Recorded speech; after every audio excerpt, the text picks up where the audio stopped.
You're welcome, great leaders. This moment, we will be looking into how to discover and create proper manner for dealing with healthy conflict or helpful conflict. How do you make sure the conflict becomes helpful and healthful? How do you? Because a lot of people, once they have conflict, they will lose their health, they will lose their sanity, and they will lose a whole lot because they allow the conflict to gain dominance at the red zone, where they considered it a personal issue. And so they had a lot of issues locking up within their heart and soul, and they struggle through it, and they even suffer in it. The greatest person that suffers in the conflict, in every conflict, is the person that allowed conflict to reside within the red zone. The person would have suffered enormous harm health-wise because he or she failed to learn to transfer the conflict to the blue zone. And it's unfortunate, some people refuse to do so, but it is important you do so intentionally, knowing fully well that that is the only way to live and that is the only way to go. When you decide to bring conflict away from the red zone to the blue zone, you help yourself, you help others too, and you help the organization or even the family where you are. You help. So it's important because you understand that you are the greatest beneficiary in every conflict, so you can transform that conflict to a gainful voyage, make it helpful for you, and that is important. So how can you make it helpful for you? It's important because some people lose themselves and lose their lives and lose their composure and lose everything about them and even lose their dignity in the midst of conflict because they continue to play the victim game. When you continue to play the victim game, you lose because you don't help yourself. The greatest beneficiary of a conflict should be you, who is able to transform the conflict to the blue zone. But the moment you stay in a conflict where you are attacking people and attacking persons, and you are not growing in your emotional stability, and you are making sure that the conflict persists within your red zone, you are destroying yourself.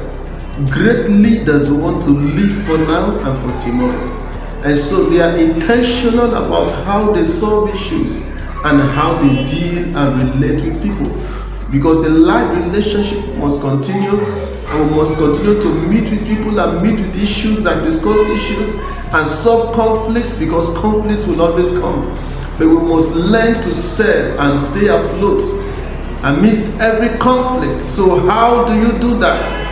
Making sure that it becomes helpful and helpful. How do you do that? So it's important. So first of all, I want to prefer and I want to suggest that you begin to place curiosity and respect. That is important. Begin from the place of curiosity and respect for the other person, and stop worrying about who likes you or who doesn't like you. Stop worrying about what somebody did to you and what the person didn't do to you. Stop worrying about that. As long as you continue to worry about what somebody did to you and what the person did to you, you will continue to sink within the ocean of the red zone, where it is difficult to stand and face things squarely. So stop worrying about all those things and face it with curiosity and respect for the other persons or individuals, and for yourself too. And so that you don't continue to worry about what is not necessary, as if you need other people's approval to accept your identity or to gain approval for living. That's important. You need to understand that. And so the next one I want to suggest is that you focus on what you are hearing and not what you are saying. A whole lot of people focus on what they are saying in the midst of a conflict. They are more interested in what they are saying, even when the other person is trying to explain or communicate authentically how he feels or how he thinks logically things are. You refuse. You want to concentrate on what you are saying, and you want others to take the narrative you are breathing out that is not helping even you. So it is not necessary. Listen more to what the other person is saying, so that you can exonerate yourself from the entanglements of emotional misdemeanor. And that's important. You exonerate yourself from the entanglements of emotional load and backlogs and everything that depicts abyss in emotional state, and it's not good for you. So you need to listen more to the other person and give people benefit of the doubt to accept and understand the other person in a very simple way, so that you don't just listen to yourself so much in the interpretation you have given that is making you sink within the red zone. And again, you need to be direct. Be direct. It's important to be direct.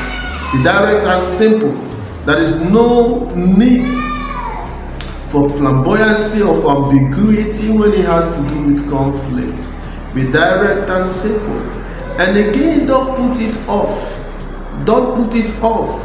You know, some people have this attitude of putting off a conflict resolution approach, a conflict resolution mechanisms and system, instead of them to attend to it immediately. They want to put it off for another day. They want to sleep over it and put it off to the next day, and from the next day it moves to the next day. And the worst is that some people, they will carry conflict between individuals within the red zone for days, and that's abnormal, very, very abnormal for a leader who leads others, who will have to be in a very strong and healthy emotional state to be able to coordinate his leadership function within all the spheres he's serving. How do you live life, go through life, having conflicts with people in issues that are trivial? How do you move through life, having conflict with people on trivial issues that you can discuss and get on with other things that are majorly important? Because there are so many things on the table of a leader to do. So it's important. Don't put it off. Attend to it. Do not placate it. Do not blame it. Do not compute it. Don't put it off. Attend to it. Discuss it squarely. And it's important.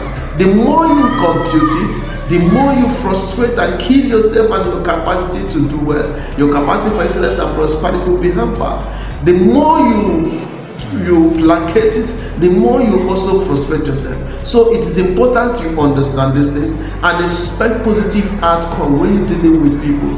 Expect positive outcome, because you are not from the position of judgment. You are from the position of sorting out issues with authentic communication mechanism, knowing that what you say is important, and not just what you say, but what the other person says. Listening very well with a good heart to understand and not to accuse or to impute sin or ills where it doesn't exist. I want to stop there for now, and I'll be willing to respond to you and get your feedbacks. And remember to like and share, and also remember to subscribe to this channel. And before then, I want you to know that we will always stand there to support and to make sure that everyone who has questions will be able to answer them. God bless you for now. Thank you so much. I will see you again.